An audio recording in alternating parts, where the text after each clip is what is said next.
Okay. Next, we're going to talk about the process. We briefly mentioned it in the previous video about the process and the process ID. In this case here, it's process 108. Let me show you where you would define or create this template, a generic master process. Okay. You can create unlimited number of different processes in the library, if you will. And then once you have those established, you can associate a particular process to a particular part, a part to a process. Each part has a process associated with it. Okay, so to get to the process, you go to File, Open, Job Order File. Excuse me. Under Processes, right here, and here it is. This is the list. Okay, and of course we have some sample processes here. And what a process is, it consists of a why it's not taking me in. Oh, it's coming up.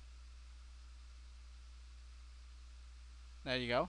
uh, a process consists of a header where a description is given to a process ID is generated by the system, it's numeric, it's unique, um, identifier for that process, and a process can have a base material field associated with it, what type of material is associated with this process, special requirement here, revision date and time, and who approved it.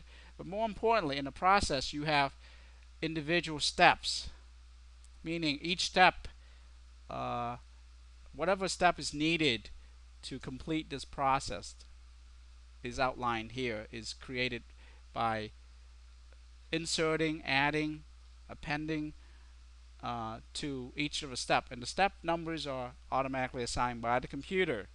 Step 1, do this. Step 2, step 3, step 4. Okay, and in each step you would type in the necessary instruction associated with that step, whether it's cleaning, inspection, soak it, clean it, nitric acid, and what type of plating it is, and how much, how long, edging, drying up, inspection again, final inspection, and packaging and ship, for example. Okay, so ship. Okay, the department is what production line that process that operation step gonna take place. Think of it in a shop, in a manufacturing shop or a production shop, you have different areas that would handle different things. You may have incoming, shipping, part coming into the shipping dock.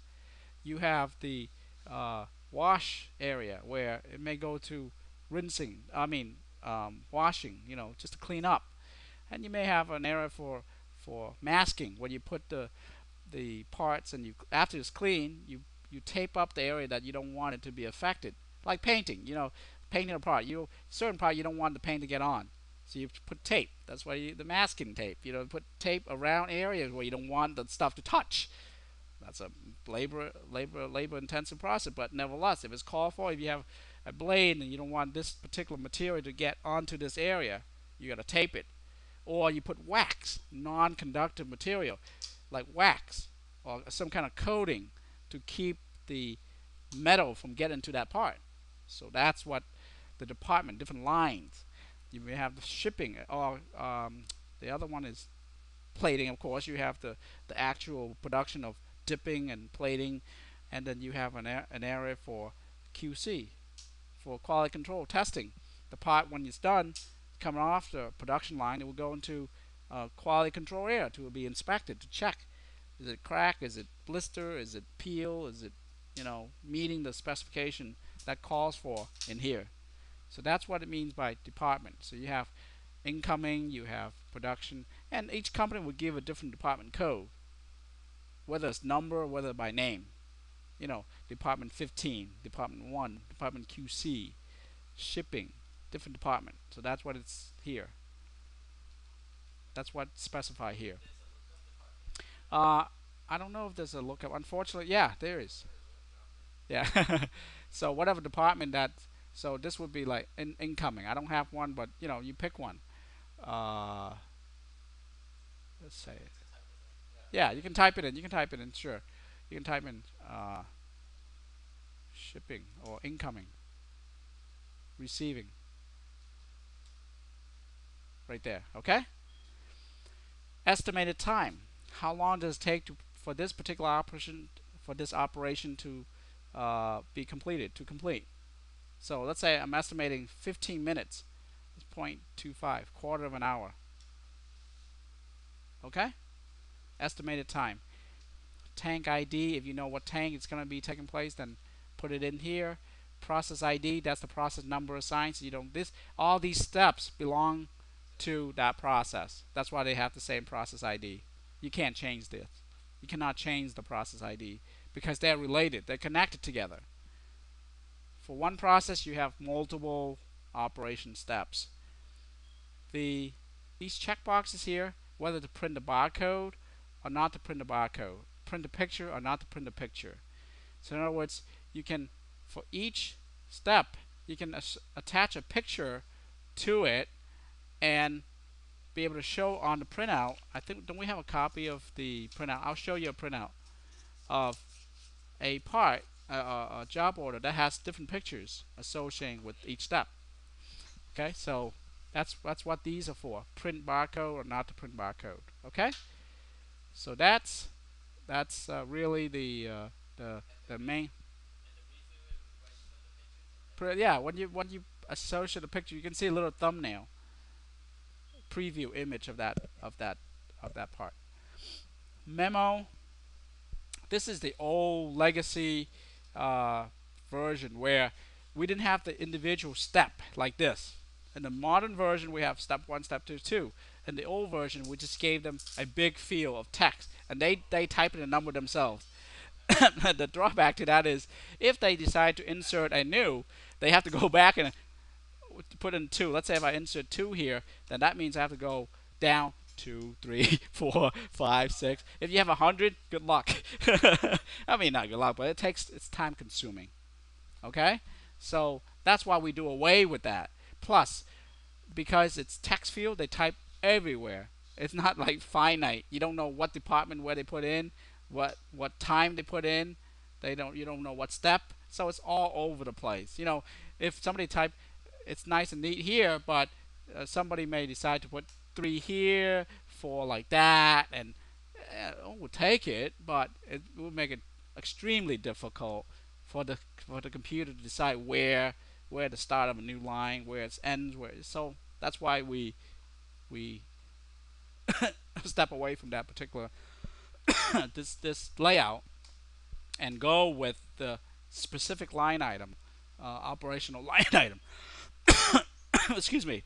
So having that explained, if people who are migrating or upgrading from the old version, what they need to do is they need to copy each line and transfer into the new process line item. So if step 1, you got to take from step 1, put in step 1. Now, the advantage of a new version is that if you need to insert, it gives you a new operation somewhere in between, right? So if you put it in here, it knows that it's step number 2, right? So instead of having to re-sequence the numbers. Okay, so that's one advantage of going with the new layout. Okay, so that's what memo. We do not recommend people using this at all. It's only for backwards compatibility support, meaning people will accumulate years of processes using this format. We provide this as a way of getting back to the old stuff and then gradually move them out of this format into the new. But we do not recommend, we do not support it anymore. For older version only. So now it's on the record, it's on tape.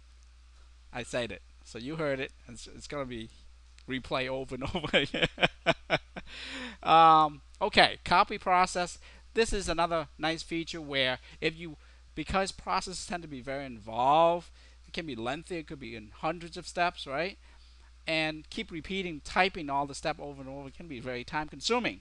So we find ways for them to easily copy one set of processes. Let's say if they're very similar and they share the first 10, 15 steps or whatever, For example, you don't have to retype 10. You say copy from process 101, step from 1 to 10, and put it in where you are now, and you select copy, then you get automatically 10 steps from that process over into this new one without retyping.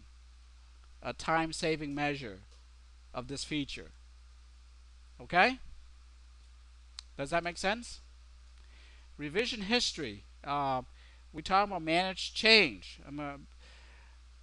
All changes are good, and the system should accommodate changes, but also you need to know why, who changed what, and when. Not change for the sake of change is not good enough. It has to be for a good reason as to why you want to change something, and what changes were made. They want to compare. If you say in the prior version you had you have step 4 is this, but in the new version step 2 is something else. So you want to be able to compare and say, okay, who made a change and why? For obvious reason. Again, a single new line, a new instruction that's improperly put in could cause serious problem, or lacking of one also can cause problems. So you want to keep track of all the changes and be able to say, this is why we change it, and this reason who changed it, when we change it. You understand the really the importance of having good record of keeping track of all the changes made. That's why we have the process revision history. And when you finish with it, you can click on save or print to. If you click on print, you get to preview. You can preview this on the screen. This is the preview. You can certainly get a printout, but this is the preview of the process list of what type it is, revision date and time, and all the steps. So this concludes the session on the process lookup and process edit module.